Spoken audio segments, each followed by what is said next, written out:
Special Olympics Unified Champion Schools would like to welcome you to the Digital Youth Summit.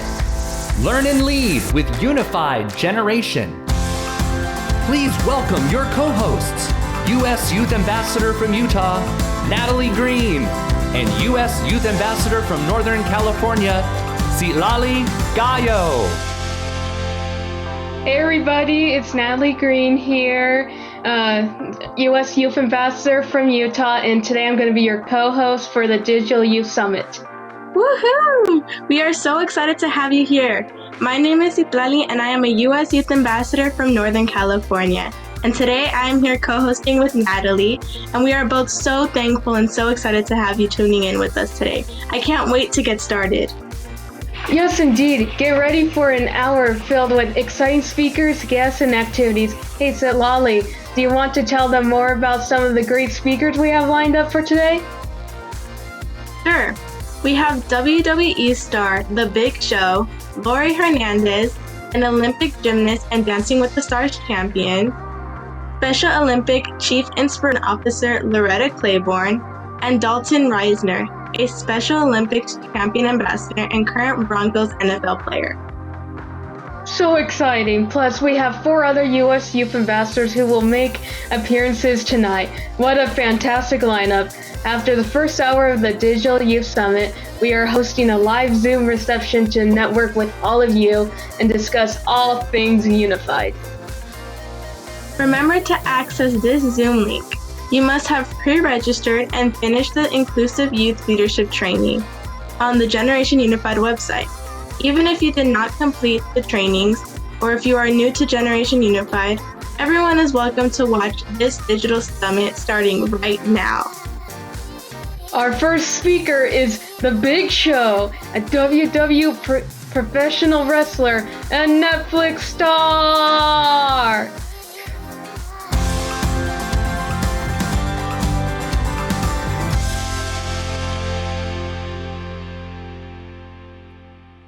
Hi everyone, I'm WWE superstar The Big Show. Now some people call me the world's largest athlete. I've been a champion, I've had my own TV show, I've done films and movies.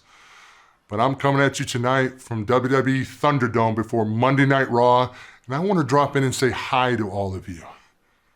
Now of all the things I've done in my career and been a part of, one of the things I'm most proud of is being a global ambassador with Special Olympics.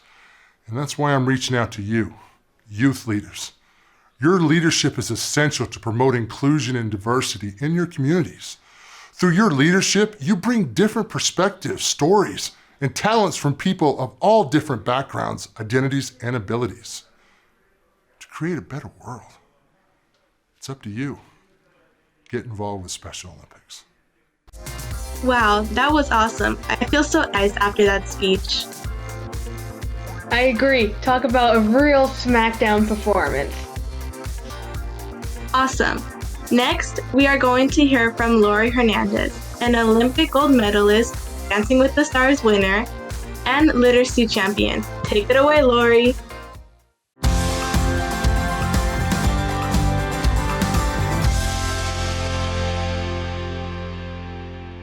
Hi everyone, I'm Laurie Hernandez and I'm very excited to speak with all of you today.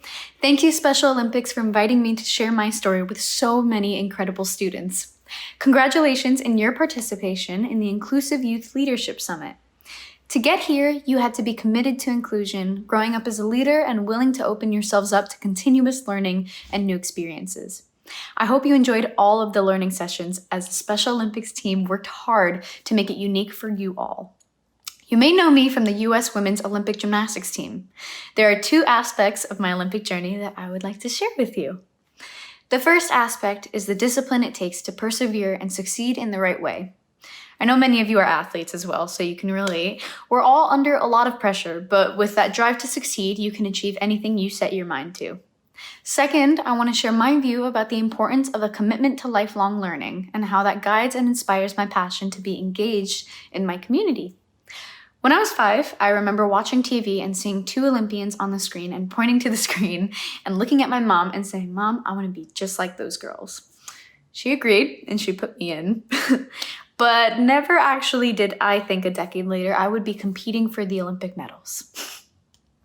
Throughout the years, I was progressing quickly just because I had this fire in me. I had this determination to keep moving forward and the commitment to wanting to succeed. However, in 2014, I experienced a turning point in my gymnastics career. That year, I fractured my wrist and then shortly after dislocated my right kneecap on a bad vault landing. My knee injury required surgery and I wasn't able to compete at all that year. It was really disappointing because I felt that 2014 was going to be a really successful gymnastics year for me, but I had to learn that patience was on my side at the time and understanding what it means to actually take care of myself. I had to stop and decide, okay, is this what I really want? It gave me time to evaluate, and sure enough, I realized that absolutely yes, gymnastics is what I want to do. As many of you know, injuries, no matter how big or small, can be a major setback in an athletic career. So being positive and keeping my goals in mind helped me move past my injuries and work even harder than before. After a long recovery, I was able to return to gymnastics stronger than before. This required patience and focus and determination and definitely the will to keep moving forward. It can be tempting to take the easy way out, I understand that, but I realized the easy way out isn't the road that I wanted to take because I wanted a bigger goal. I wanted something that seemed unattainable, but I knew I could do it if I just set my mind to it and I was patient with myself. So, stay patient with yourself.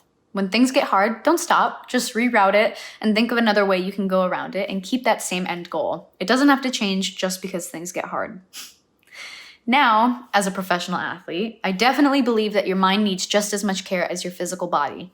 And when things get really foggy, I began journaling everything that I was experiencing. I also started writing about my travel experiences, and something that I love most about competitive gymnastics is that it led me to different and new and crazy exciting places like Rio de Janeiro. I've been to Mexico for meets, and I've done Japan and Italy. Those were wonderful, so of course I had to jot those down. My education is something that has greatly prepared me for these experiences. Even while we're hindered from traveling to different countries, I encourage everyone to read about the destinations you dream of traveling to. Learn about the people you may meet and the unique opportunities and communities that they live in, and prepare yourself for what is to come. Preparation is the athlete's way, for sure, but it's also essential to other areas of your life as well. As a second-generation American with grandparents from Puerto Rico, I became the first U.S.-born Latina in more than 30 years to make the U.S. Olympic team. This made bringing home the medals one of the proudest, most humbling moments of my life, and my parents were super proud. Since Rio, I've launched myself into a couple of new journeys, one of the main ones being that I'm currently in preparation for the Tokyo Olympic Games. And my goal, again, is to make the U.S. Women's Olympic Gymnastics team and rep our country and hopefully win some more medals out there. Even as I prepare for that, I still make sure that I invest time to put my passion for reading and writing to work. I'm proud to be a literacy champion for KPMG. KPMG is a global professional service firm. They have a mission to put books into the hands of children who need them. In many respects, it is my love for learning, primarily through books and reading, but also through new relationships and experiences that bring me here today. As I mentioned earlier, reading and writing has helped me to dream big, travel to new places, overcome some of my most challenging obstacles, and ultimately be my best self. Without those two things, reading and writing, and a love for lifelong learning, I would not be where I am today, and I'm really proud to share all of that with you. By leading with kindness and inclusion, you truly can change the world. Never underestimate yourselves and never give up. As you're already finding out, when you realize the fullness of your potential, you amaze yourself and you amaze everyone around you with what's possible. Remember, you're extraordinary. Have an incredible and successful academic year, and thank you so much for having me today. Take care and stay safe. He is so inspiring and motivational. I agree. I can't wait to see what happens next. Next, we are going to watch a Q&A interview where two of our very own U.S. Youth Ambassadors are interviewing Loretta Claiborne. Loretta is the Chief Inspiration Officer at Special Olympics, a board member, a vice chair. She is also an athlete herself and motivational speaker. Here we go! Please welcome your U.S. Youth Ambassadors. From Indiana, Elizabeth Price and Liam Price. With special guest, Chief Inspiration Officer and Vice Chair, Special Olympics Board of Directors, Loretta Claiborne.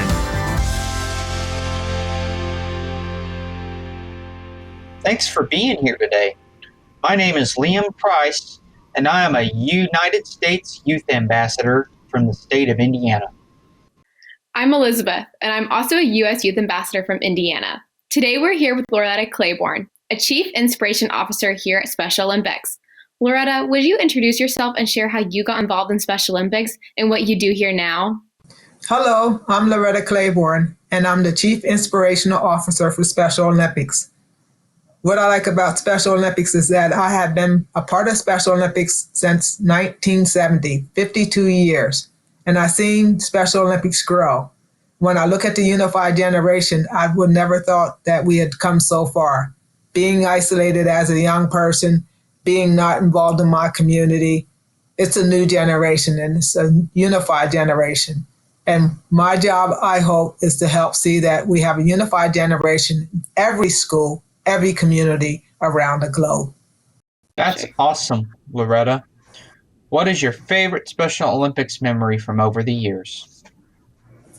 You know, I have a lot of memories. When you start Special Olympics 52 years ago, it brings on a lot of memories.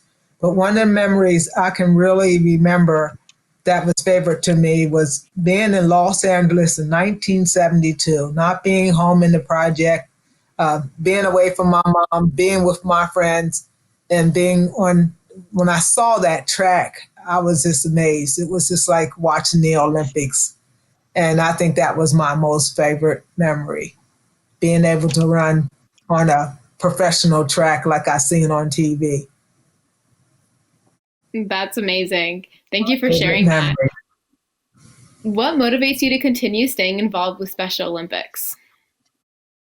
There are several things that keep me involved. First of all, it's having friends, being able to play sport, which I love. Number one is playing sport.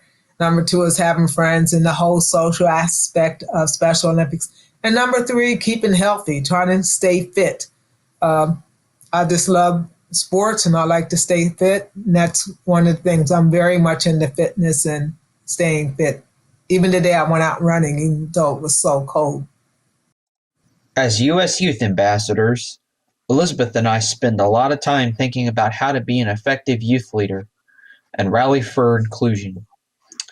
What are some specific moments from your life that led you to becoming a leader?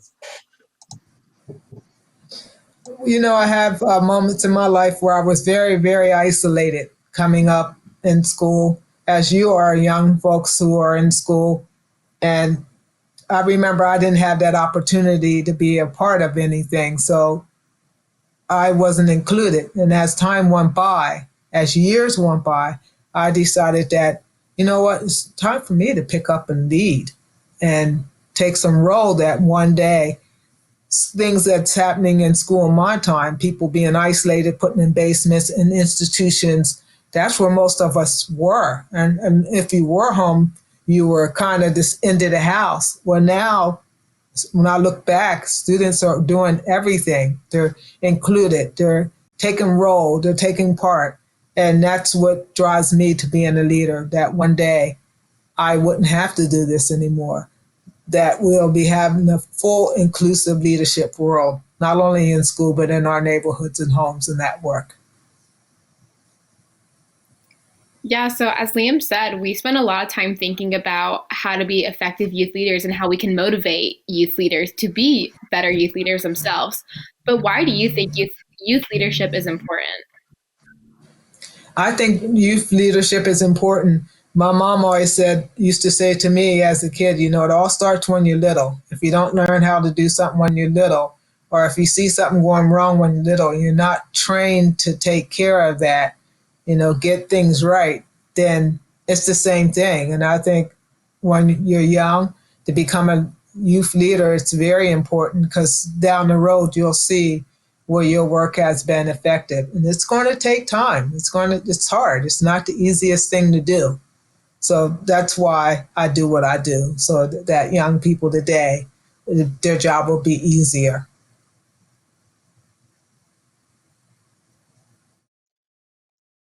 What do you think are some challenges for those wishing to be effective leaders today?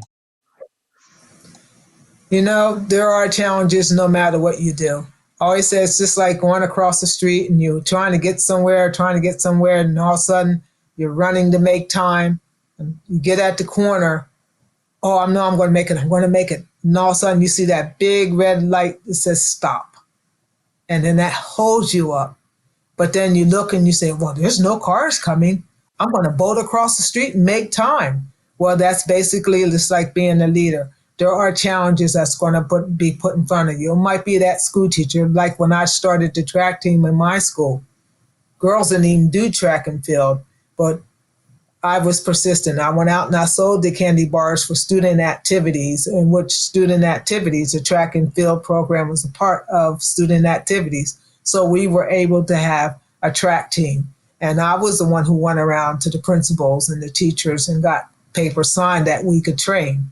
If I didn't do that, boom, there wouldn't have been no track team, and everybody says, well, whatever, and keep going. A true leader will be persistent. They'll keep pushing. But what advice would you give someone looking for a youth leadership role in their community? I would tell them to start small. Start real small. It might be just them and two friends, or them and one friend.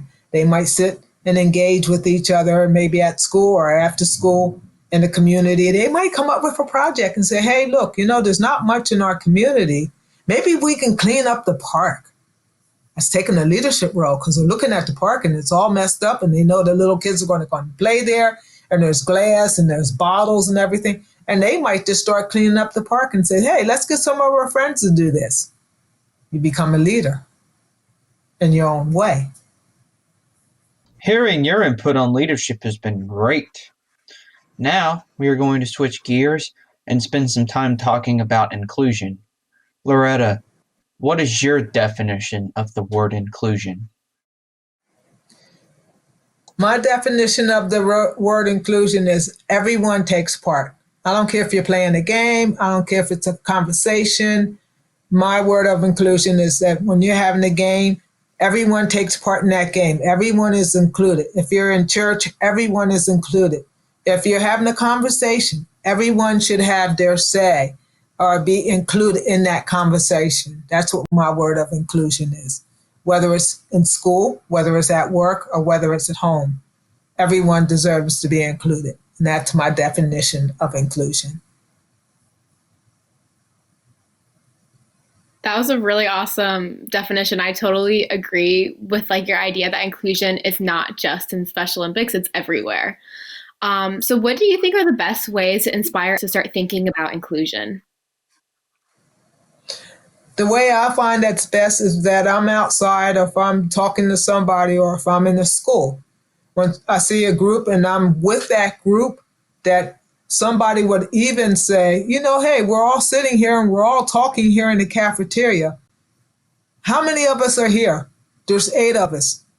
And you start naming off people. It says, what about Loretta? You never asked her a question. Or you never said, how about Loretta? All of us come together and talk about this. Or all of us come together and go to the gym. All of us come together and go to work or play.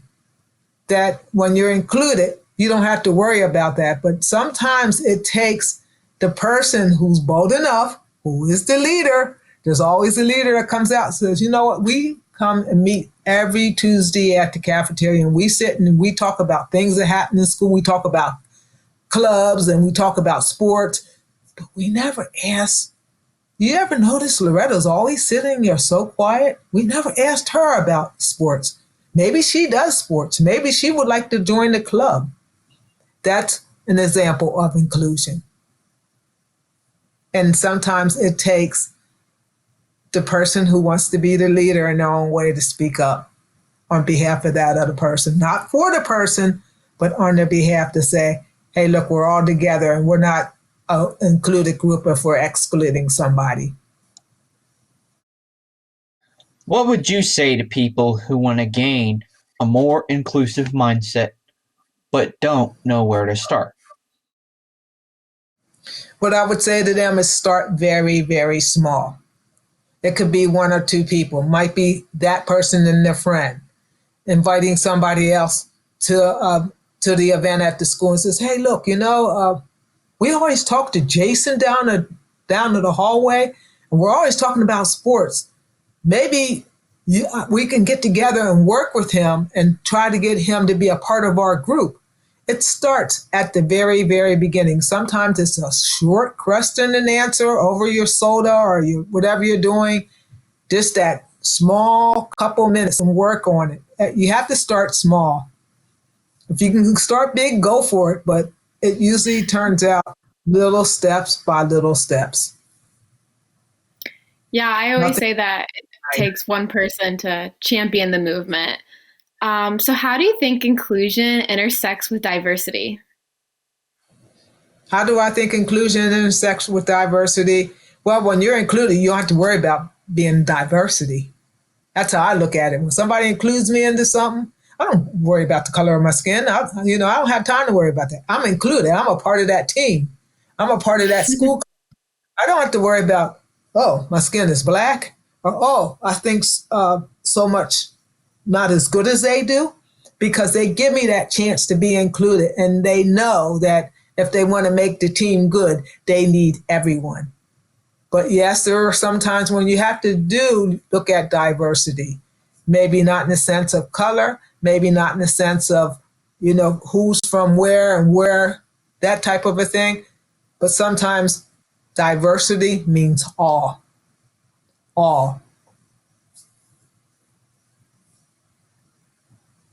That means everyone.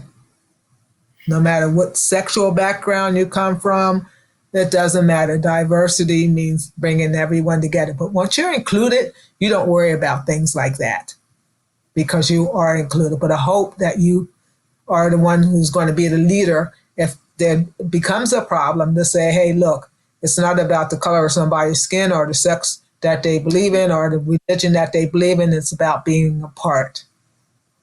There again, it takes that person to step up. And sometimes, somebody will throw you for a ringer and try to push you back. But if you're bold enough, you'll keep moving and keep stepping. Avoid the negativity and keep going. But I find diversity and inclusion, once you're included, you don't have to worry about being diverse. Do you think leadership looks different when trying to create an inclusive environment? Yes, I think it looks different because when somebody is taking the role as a leader, they're also looking at being the leader, but also taking the role as being an inclusive leader. So when you go out to take the role as a leader, you're going out to get people to come and work with you, but also you're also going out there to get them to talk about being included into this issue, whatever you may have in school or what have you. I think both of them are a complete connection. Yes. How has your life changed through getting to experience a community that chooses to include? My life has changed a lot because I was so, in the beginning of my life, I wasn't included. And when it came to going to school and doing the things that people did in school, even on the job, when I left the school and went to my job, it was really tough. But as I developed myself and I decided, because I used to live a life where I thought the only way I'm going to be included is be angry. And I found out being angry didn't get me nowhere. So with good people on my side would sit and just talk to me, the same as I talk to you. They would just take a couple minutes and talk and says, Loretta, you can't be so angry. And finally, it got into my brain that I can't be so angry. And I started to feel better about myself. Instead of dealing with things with my fists, I started to deal with things with my mind and learning how to settle down, take that deep breath and say, okay, I'm not going to fight you over this. I'm going to sit here and I'm going to stand up and speak about it. And that's what I did. And that's how I became more inclusive. Loretta, I used to have some issues with anger when I was younger, but I learned not to use my fists because I knew that was going to cause problems and that would have made me look like a bully. And I would have been considered a bully if I had have used my fists intentionally to hit somebody because that Even though I have special needs, I would still be setting a bad example. But overall, I want to thank you. I want to thank you so very much for all that you shared about your personal experiences through leadership, inclusion, and diversity. I learned a lot from your experiences. Elizabeth, how about you? I agree, Liam. I feel super inspired, and I hope all of you watching do too.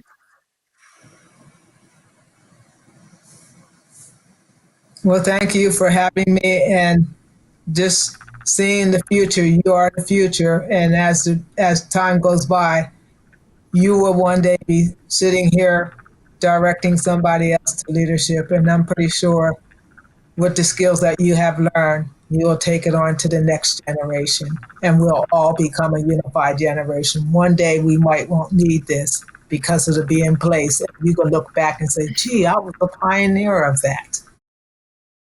Thank you. Eve, I learned a lot. What did you think about that interview, Sit Lolly? I thought it was exciting, especially when she discussed the importance of inclusion in every community. True. Well, let's keep the ball rolling and move on to our next exciting group. This segment, 2 more U.S. Youth Ambassadors and player Dalton Risner will be having a roundtable discussion about teamwork and inclusion. Yep. Before we hear their thoughts, it's important to mention that they will be referencing a unified talk about teamwork that Generation Unified released on November 19th, 2020. Unified Talks is a produced video of youth leaders describing the importance of a specific theme. The Unified Talk we are about to show is all about teamwork. To view the entire Unified Talk and many more videos, visit generationunified.org. We've really learned how to compromise and how to communicate. Communication is key in any family and on any team. The first step in creating a solid team is making sure everyone feels free to speak their mind. The second step is listening when somebody speaks their mind. For sure, we tell each other what's bothering us and what sparks joy. Being honest and speaking up can be scary at first, but the more you do it, the easier it gets. The same works when you're working as a team at school. Like in science, you might work with 5 people in a lab, or you have a history project. If you don't communicate and let people's strengths shine, you won't get it done and it won't be nearly as fun. And of course, we all connect being on a team of sports. Sports aren't just about how skilled you are on the court or the field. It's about working well together and sharing the success together at the end of the game. You got that right. I've been on so many soccer teams. Some worked well together, and others didn't. The key difference was communication between teammates and coaches, and giving each other support too. So that's the first step towards creating a successful team, supporting your teammates. You can show support in different ways. You can cheer your teammates on, you can support their weaknesses, you can pick them up when they're feeling down. I think the key is to remember that as a team, we're all in it together, and that it doesn't fall on one person's shoulder. Everyone on the team brings different set of skills and teamwork. The short Olympics event sports has taught us that even if you fail, there is always something to be proud of. Remember, we all have a special set of skills that come easy to us, and some that are harder. If you took our BuzzFeed quiz, you should know what kind of team player you are, and what kind of strengths and weaknesses you have. Successful teams are like puzzles. Each person is different, but if we use our individual talents to work together, we get the team in the our goal. Yes, that's why it's so awesome to have an inclusive team. On inclusive teams, everyone has an opportunity to show their strengths and abilities to work together to win.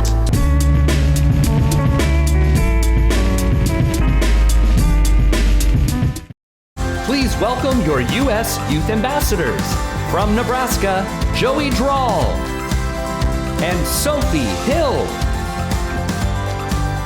With special guest, Special Olympics champion ambassador and current NFL player, Dalton Risner. Hi everyone, thanks for tuning into our roundtable discussion. My name's Sophie, and I'm a Special Olympics U.S. Youth Ambassador from Nebraska. Today for our discussion, I'm joined with Joey and Dalton. Go ahead and introduce yourself, Joey. Hey, friends!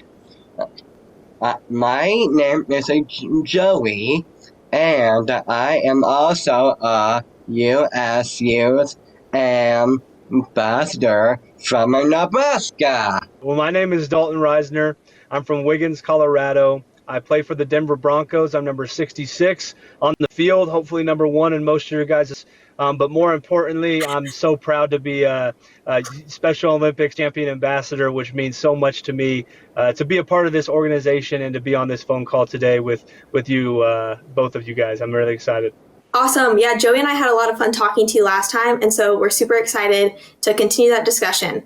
To kick things off, what did you guys both think about Sophia and Elise's clip about teamwork? I thought it was really cool by highlighting each other's strengths.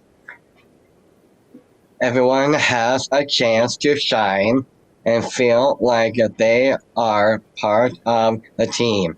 You can learn from your teammates. I love it. Nice job, Joey. That's a pretty great description, man. When watching the video, what I thought was awesome is how when you're wanting to be a better team, when you're wanting to have better teamwork, this relates to me in football, this relates to the Special Olympics, on any type of team that you have. I think that it's incredible to continue working on better strategies to better work with each other. When you're on a football team, for example, like me, there's going to be times where you feel like what you're working at, the teammate strategy, everything isn't really working together.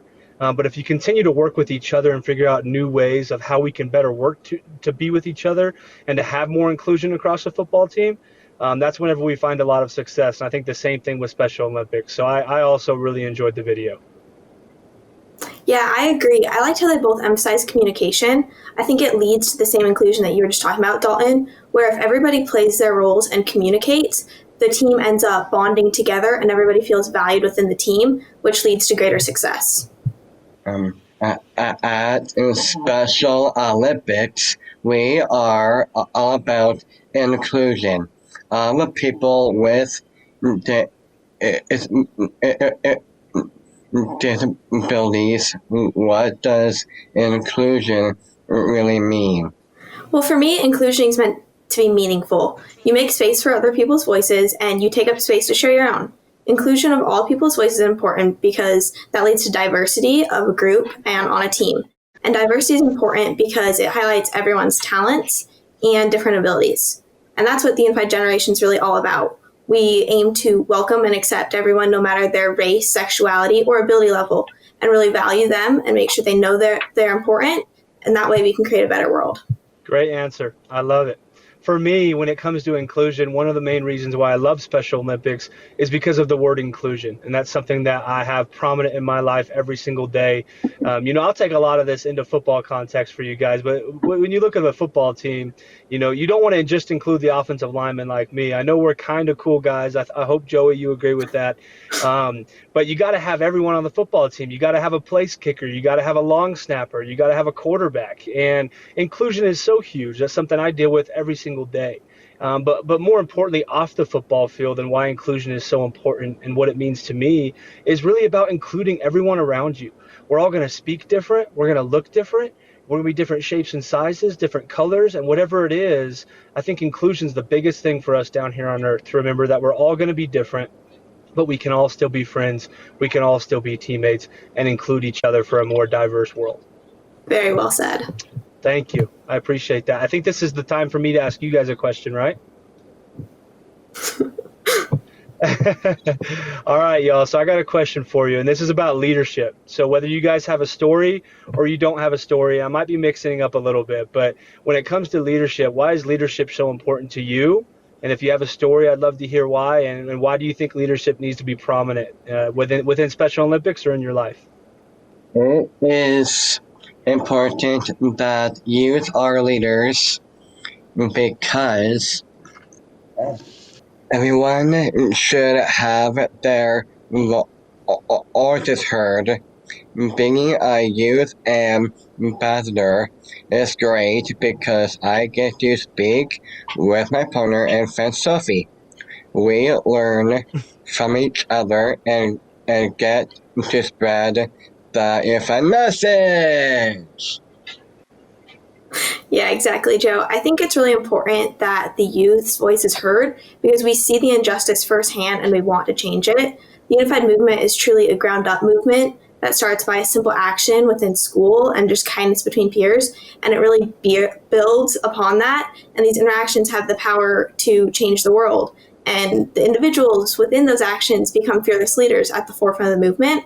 I think I found that really cool from Joey and I's position is we just started as friends at school and we were able to lead within our school. And then we started leading within the state on our youth activation committee.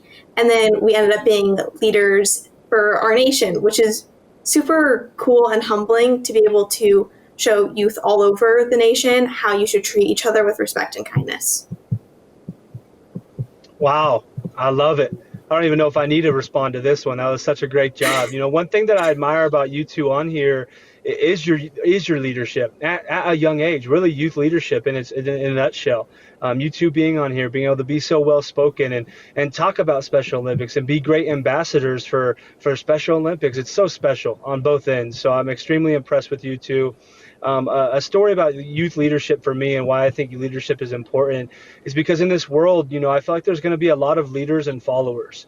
And one thing we need to remember that when you're a leader, it's good to follow sometimes. You can't just be a leader and lead every single day and want to be in charge of your ship every day and everyone around you, because some of the greatest leaders in life, they're the ones that take days to follow, because you can learn from other people. And when we're talking about Special Olympics, we're talking about diversity, we're talking about inclusion, and you're going to have so many people that become part of your team, whether it's Special Olympics or a professional football team, that they're going to be diverse from you. And you're going to have to include people. You're going to have to work on inclusion across the team. But one thing that you can't ever forget, even if you are a leader, is that you got to take days to follow, and then you got to look around you and listen to your peers and maybe learn from them a couple of times. But I don't know why I'm telling you guys this. I should be taking notes from you guys.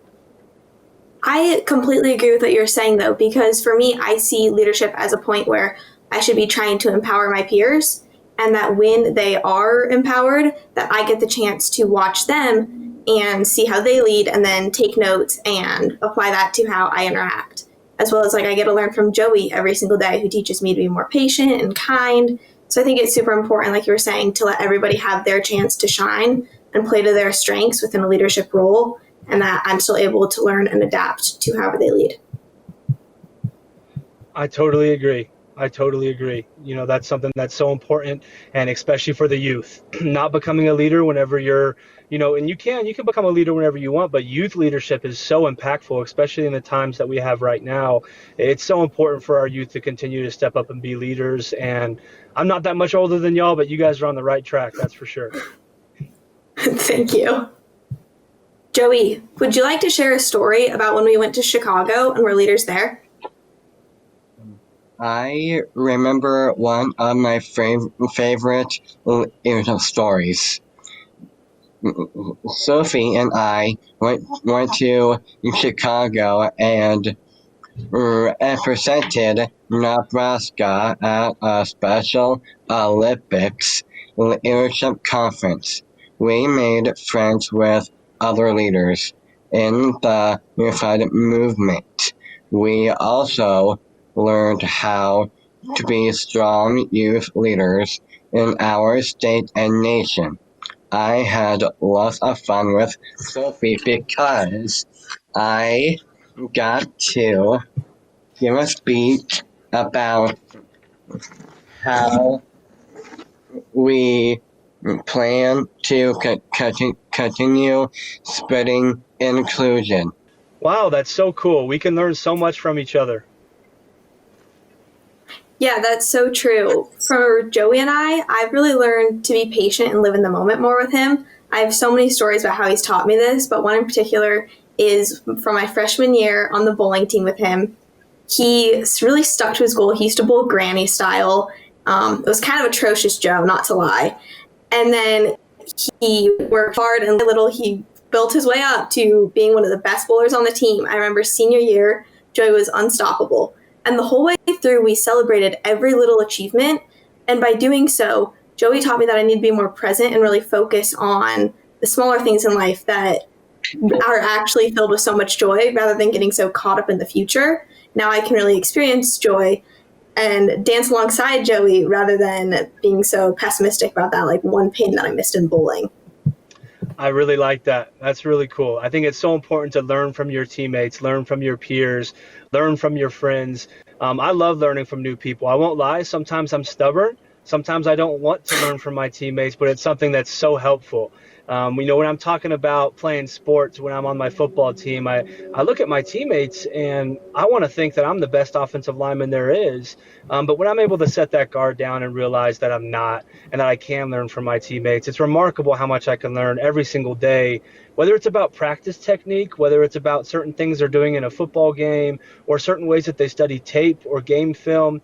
That's just what I've found so important is that, learning from them has just helped me so much. I can remember one exact time. It was my rookie year. It was after a couple good games that I had, and I go to my offensive line coach, and he asked me why I hadn't corrected this technique, and I told him I was working on it.